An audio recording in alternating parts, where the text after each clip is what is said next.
Hey guys, I'm Dr. Kshitij, Senior Resident in Psychiatry. Today I want to talk about how you can use AI both efficiently as well as appropriately to leverage your learning during your residency or postgraduate programs. So this is a question I get quite often from residents, how to study. I'm sure it's a universal experience that, in your rounds, you're told study XYZ topic. Go home, you pick up a book or you pick up a paper from somewhere, you read about it, and you come back and tell it to your seniors or your faculty, and they say that, oh, you should also read these 2-3 other sources, or what you read is a little outdated, or apart from this book you also need to read these other 3 books. And during residency it can get quite overwhelming, right? You have a lot of things to keep track of. You have your patients, you have your ward, you have your thesis work going on, research going on. You may have your personal obligations, you may be married, you may have to manage a lot of things in your life.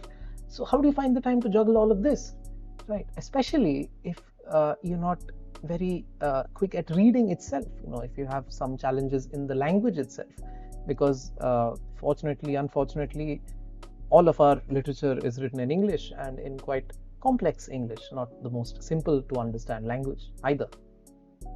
So I'm sure over the last few weeks to months, you must have come across stuff like this PDF, right? Wonderfully formatted notes saying some of the other topics, some niche topic, saying that it has a complete summary, tables, formatting, everything is ready, well made. People are putting these up quite frequently across WhatsApp groups, across various modes of communication. Some of them are even charging for it, saying that you pay us for so and so package and you get these notes along with it. You don't need to pay anyone for this, right? You can generate these very, very easily on your own. It's extremely easy at this point, right? So I'm going to walk you through how I made this specific document, and you can sort of use this for other stuff as well. So there are 2 tools that I would recommend as of today. One is Google's NotebookLM, right? This I personally use the most for all sorts of study, academics related stuff, because it has an insane amount of flexibility, right? So also, if you there are various plans, of course. You just need the basic NotebookLM plan for your basic PG related studying and stuff. If you have bought a Google Drive subscription to expand your Google Drive, which I already had, you get this bundled in for free with that, right? So if I were to open my personal NotebookLM, right, so it opens a window like this, and basically what you can do is you can create a sort of custom GPT for your specific needs, right? You can see some stuff that I have already used here, right? So once you log in and everything, you go here, you say create new notebook, and it opens up this window here, and it will ask you for your sources, right? So I'll just close this for now, show you briefly how it works. So over here you would want to change the title of your notebook. I say management demo, right? So you see there's a chat window here similar to what you'll see in other LLMs like in ChatGPT or Grok, all sorts of things. So what's different about NotebookLM is this sources tab over here, right? So what you can do here is that, as they say, you can search the web for sources, but I would not recommend you do that, right? So the most common fallacy students make when they use AI to study is that, suppose I just open Google right here and just say what are the pharmacological managements for ADHD, right? I just need to ask this. You can voice search this right now, and Google right now gives a Gemini result by itself, right? It will give you this brief summary right here, and a lot of students just read this or put this in ChatGPT, where there'll be a slightly more detailed summary, and either print it out or read it from that and present it during the rounds, and it's more often than not highly inadequate for what you would expect at a resident level. This summary is great if you are a layperson a caregiver of somebody with ADHD and you want to know about what's going on, right? But as a doctor, as a clinician, we need to know much, much more than this, right? So this cannot be the method of learning using AI, right? So this is where NotebookLM comes in, is that you can add sources here specifically, right? So for this, the extra steps that you'll have to do is what I would recommend, at least, is that you go to one of our academic search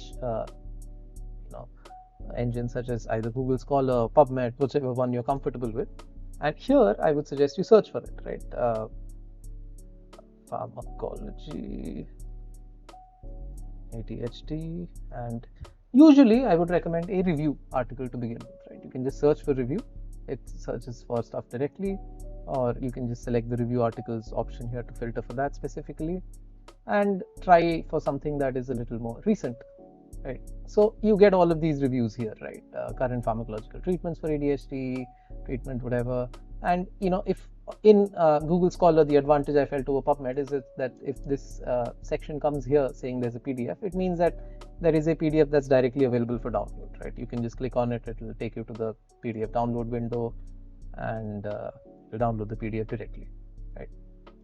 So the literature search part, you should take some effort to do, right? No matter what else you learn in your residency academically, the least bit you should be able to do is to be able to search for literature, be able to know which article, which study, which journal is something that you can rely on, and what are the standard sources to go to for certain topics, right? So for example, if I want to look at the management of a disorder, I would want to also, apart from papers, I would also search for, say, the American Psychiatric Association guidelines, the Indian Association of Psychiatry guidelines on ADHD.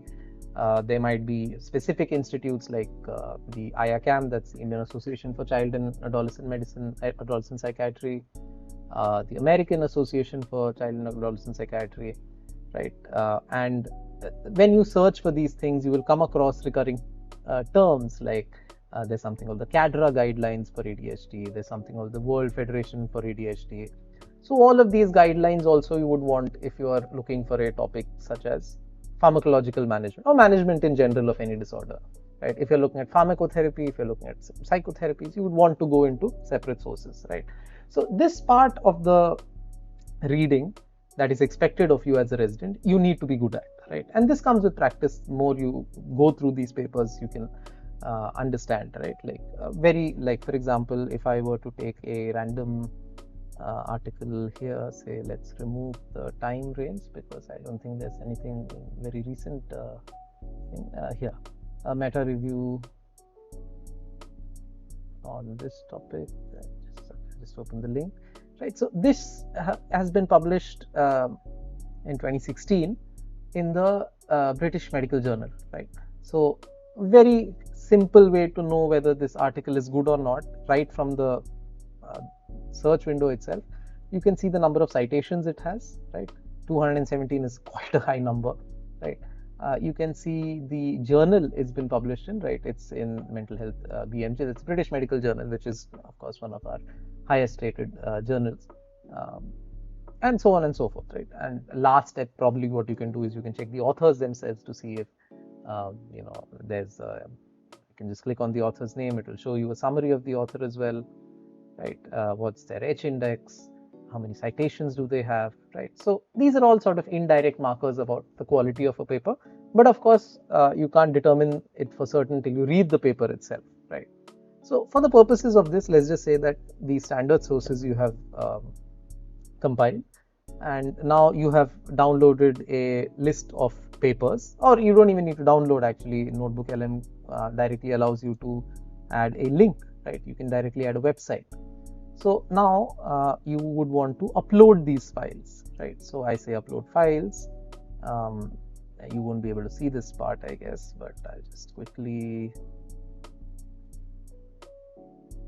right? Say I have the CADRA guidelines, I have the World Federation consensus, I have the British Association of Psychopharmacology review, and a couple of other reviews that I had found on this topic, right? So I select all of these and I say add these sources, right?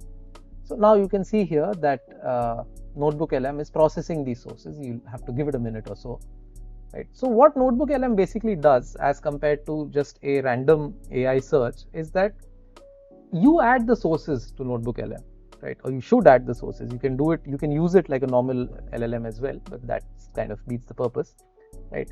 You add the sources, you search for the sources, good sources, and you add these sources. And then once these sources are added, now you can ask questions to NotebookLM using these sources, right? You can tell them, you can tell NotebookLM that what is, say, for example, you can ask a direct question, say, what is the treatment of choice for a child with ADHD at age 4, right? And you ask this question, and what it will do is, unless you tell it to otherwise specifically that yeah, you can open the search to the entire internet, it will read these sources specifically and give you an answer based on this, right? So the advantage of this is that whatever data you're getting, you know for a fact that it's not hallucinated, it's not random, it's not based on more shady sources, because other AI models have a sort of confirmation bias, right? If you ask it, for example, is exercise good in ADHD, it will probably say that, yeah, I found these 5 papers which say exercise is great in ADHD. If you say, are omega-3 fatty acids great in ADHD, say, yeah, I found these 5 articles, right? But in NotebookLM, you are in control of what the sources are, and it will give you a balanced approach, right? No, so for example, I asked what is the treatment for ADHD at age 4? All the medications we have are generally recommended from the age of 6. So based on these sources, it has compiled this information and given you some answers that these are certain effective evidence-based parent training programs for preschoolers, etc. And then you can dive deeper into it, and you can see that they've also given cited sources for this, that where is it getting this information from these sources that you provided, right? And directly it quotes, in fact, the part from which it has taken this, right? So this way you can ask it questions, you can have a chat with it about any specific questions you may have, right? So this is one aspect of it. Now what the next step, or what you can do beyond this, is that NotebookLM, this part here that you see, the studio part here, has a lot of different stuff that you can play around with, right? So there's an there's an audio overview. So based on all your sources, it will generate a sort of podcast, like a couple of people talking to each other about the content of this. You can make a slide deck, for example. Let's go to that. I say make a slide deck, and it will start generating a slide deck based on these 5 sources, right? Maybe we'll talk about on some other day of how you can use this to make seminars and PPTs better, right? So today let's just focus on making notes, specifically getting content, right? So I won't wait for this to happen because it tends to take time for such actions. The one that I want to focus on is the reports part, right? Right, so let's go to the one that I've already made here, right? So as you can see, I have added a ton of sources here, right? So another key thing that you should know about using stuff like NotebookLM is that the more sources you add, it does not guarantee that your output is going to be better or more scientific in any way, right? In fact, it might confuse the model a little. There might be sort of, contradictory things within these. It might tend to focus on some things to the exclusion of others. It's not going to weigh which source is better if you add all sources, right? Unless you tell it specifically that, I want you to focus more on the CADRA guidelines and use the others only if the CADRA guidelines don't have anything regarding this specifically, right? So even though I've added all these sources, I played around a bit with it, saw how the outputs are coming, and I selected these specific ones, right? I deselected the rest. So this is the prompt I gave after that. So again, you would want to specify what are the exact requirements you have from the text or the note that you're generating, right? Something that you can do is probably just on a piece of paper, just write down, what are the headings that you would want in an answer, say on the management of ADHD, right?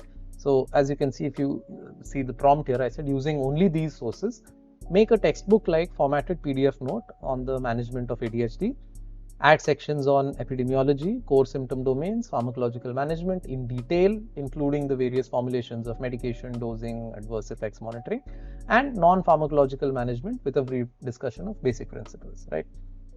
And it said that, I'm generating this. It takes some time depending on how complex your prompt is and how many sources you've cited. So I think this took around maybe 5 or 10 minutes or so. Right? You can just leave it cooking and do something else in the background. And it in the studio section here, you can see that it generates a note here, like a textbook note, right? So this, if you click here, it's saved in this section, and you can sort of read it in detail here. Right? It's made it a proper note. And you can do a lot of things with this. You can copy it, paste it into something else with all the formatting. What I usually do is that if you press these 3 dots here, you can export it to Google Docs, right? Because it's all in the Google ecosystem. So it directly makes a Google Doc with all of this formatting ready. And you can just print it out. You can send it to your colleagues. You can access it from anywhere. That's, I think, the biggest advantage of it. You don't have to carry it anywhere with you. It's on your Google Drive. Right, so all of these headings and all this, if you read through it really quickly, it's a brief on epidemiology and clinical definition, core symptom domains and impact, pharmacological management, drug classes, etc., dosage and titration schedules, adverse effects, all of these in not in a lot of details, but it has picked up the key points from across these studies, right? So this has basically made it into 3 pages overall. So instead of having to read through 6 detailed papers and reviews, you can just see that the review is good enough based on its citations, authors, journal, add it, download it, add it to NotebookLM, add multiple of them and ask it to summarize it for you. Another thing you can do is that if somehow you have PDFs of your textbooks, which are illegal, so I don't know how you would get them, you can directly add the PDFs here as well. You might want to split the PDF into the separate into, just the section on ADHD, maybe those few pages, because otherwise the PDF is quite large. NotebookLM doesn't take it, especially for bigger textbooks. Right? Split up the PDF into those specific pages and upload it to this, and it will take material from that as well.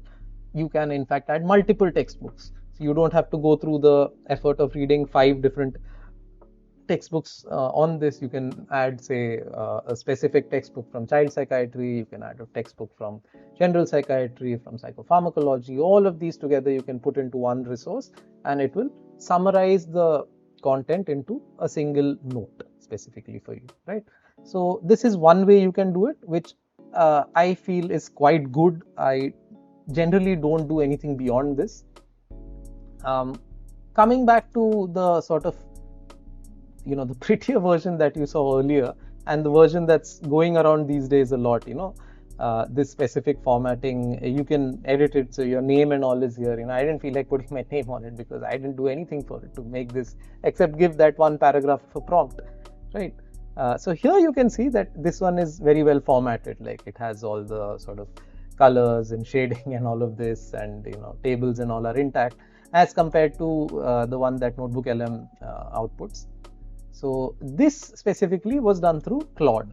Right? So Claude is another AI tool by Anthropic. So if I just search for Claude page, right? Claude.ai. Right. So I have the free plan for Claude. I don't use it very often. I just use this to demonstrate how these files are made, really. If you feel like you want these kinds of files, you can just you can subscribe to Claude as well. It's not very expensive for the basic plan, and the basic plan is all you need. The more advanced plans are for stuff like coding and designing and stuff like that.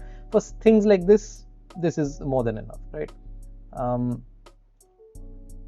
So this was the same prompt that I had given NotebookLM, right? Using only these sources. This same prompt I sort of copied onto Claude.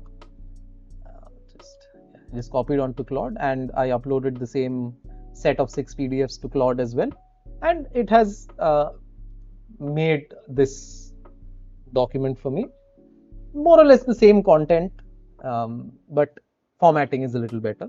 So if you feel like this is something that matters to you, that you want it in this kind of format, you can use Claude for this, right? So this is basically how these notes that you're seeing circulating are created.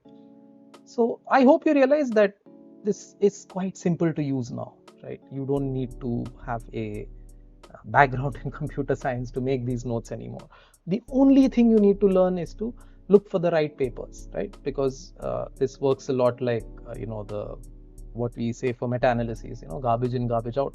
You put bad papers, you put bad sources in, your output will also be bad, right? You take a little bit of effort, find the right papers, put it into NotebookLM or Claude, and say stick to these sources, and write me a note on XYZ topics or XYZ format, or you can just directly have a conversation with it. What is the best drug for this? What is the best drug for that? How should I titrate this drug? All of that, it will read through these sources and give you an output. Plus, NotebookLM very clearly tells you that it does not know. Now, if the sources, you ask a question which is not included in your sources, it will tell you very clearly that I don't know, it's not part of the sources, right? So in this way, there are a lot of other things that you can do to customize your notebook as well. There's this configure notebook option here. You can have a custom conversational style, right? You can say respond. You can put something called a master prompt here, where you describe your situation. That I am a third-year psychiatry resident. I am using this to sort of prepare for my exams. I need to write answers. I need to write short answer notes or long answer questions of so and so length, and this is what I'm expecting out of you, so that whenever you put a question, it will respond according to that prompt. Everything will be answered by that prompt, with that prompt in mind, right? And there's a lot of other stuff you can do here. I would encourage you to explore, play around with it. It's a lot of fun. You can make an infographic about something very specific. You can make mind maps of this. About making seminars specifically, I think if people want, I'll make that as a separate video as well. But this is the right way, or the appropriate way, to use AI currently, at least to the best of my knowledge and my opinion, to accelerate your studies, to ease your studies in your residency.